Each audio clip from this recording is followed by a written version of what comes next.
دفعہ انگلی کے اشارے سے ابو لہب نے کہا تھا نبی پاک کو آپ کا ہاتھ ٹوٹ جائے، اللہ نے فرمایا تبت یدا ابی لہب و تب، تو کہتا ہے میرے نبی کا ہاتھ ٹوٹ جائے تیرے دونوں ٹوٹ جائیں گے۔ اور سنو ابو لہب کا حال کیا ہو۔ ابو لہب کا معنی ہے ابو لہب شولوں کا باپ، لہب شولوں والا۔ کیا مطلب؟ ابو لہب اتنا حسین و جمیل تھا کہ اس کے جو رخسار تھے شولوں کی طرح چمکا کرتے، اتنا خوبصورت تھا، لال سرخ رنگ تھا، خوبصورت آدمی۔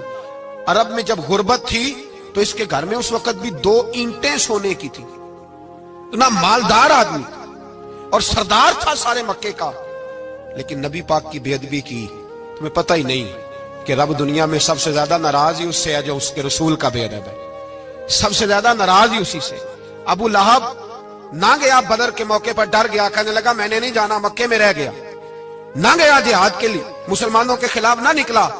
لوگوں نے بڑا اس کو لان تان کیا، لیکن کہنے لگا میرے خرچے پہ 4-5 بندے لے جاؤ، میں نہیں جاؤں گا، پیچھے رہ گیا۔ لوگ کہنے لگے بچ گیا، لیکن اس کے جسم کے اندر ایسی بیماری نکلی کہ ریشے سے بھر گیا سارا وجود، ریشے۔ اس کے بچوں نے لے جا کے ابو لہب کو پیچھے ایک حویلی تھی مکے کے باہر، اس میں بند کر دیا، چیختا تھا، چلاتا تھا، بند کر دیا اس کو لے جا کے وہاں پیچھے۔ اور جب اس کو بند کر دیا کمرے میں تو چلاتا تھا، چیختا تھا، کوئی مجھے بچاؤ، کوئی پانی پلاؤ۔ دروازہ توڑ کے باہر نکلا تو چوک میں مر گیا ابو لہب، اتنی بدبو آتی تھی کہ کوئی قریب نہیں جاتا تھا۔ چوک میں لاش پڑی تھی، یہ ہے میت کسی بے ادب کی، منہ دکھانے کے قابل نہیں، ان کے دشمن پہ لعنت خدا کی، رحم پانے کے قابل نہیں ہے۔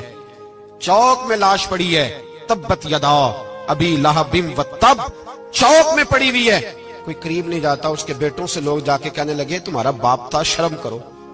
ایک ملازم کو پیسے دیے اس کے بیٹے نے، کہا گڑھا کھودو اور میرے باپ کو رسی کے ساتھ پکڑ کے اس میں پھینک دو۔ ایک گڑھا کھودا مکے کی گلی میں اور رسی کے ساتھ پکڑ کر، رسی کے ساتھ باندھ کر اس کی ٹانگ کو گھسیٹ کر اس گڑھے میں ڈال دیا، اوپر سے مٹی ڈال دی، بدبو کا وہ ڈھیر بند کر دیا۔ ابو لہب مکے کا سردار تھا، پر جانے کہاں مردود دفن ہے۔ لیکن میانی صاحب کے قبرستان میں جاؤ، میانی صاحب کے قبرستان میں وہ علم الدین جسے اپنا نام بھی نہیں لکھنا آتا تھا، ہزاروں لوگ روزانہ اس کی قبر پہ کھڑے ہوتے ہیں اور رسول اللہ کی نعتیں سناتے ہیں۔